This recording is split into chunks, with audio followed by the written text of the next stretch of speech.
La Comisión Nacional de los Derechos Humanos exhortó a la próxima Administración Federal y a los gobiernos estatales a fortalecer el Sistema Nacional de Salud mediante la asignación de mayores recursos y políticas públicas integrales e interculturales con enfoque diferenciado para los distintos grupos de la población. El organismo consideró necesario orientar la atención a personas indígenas, a quienes viven con VIH, con discapacidad, víctimas, mujeres, menores y adolescentes, adultos mayores y poblaciones en contexto de movilidad y además desarrollar esquemas dirigidos a las zonas rurales o comunidades de difícil acceso.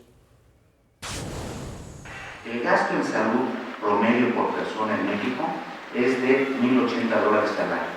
uno de los más bajos en comparación con los países de la Organización para la Cooperación y el Desarrollo Económicos, OCDE. En el país se cuenta con 2.4 médicos y 1.2 camas en hospitales por cada 1,000 habitantes,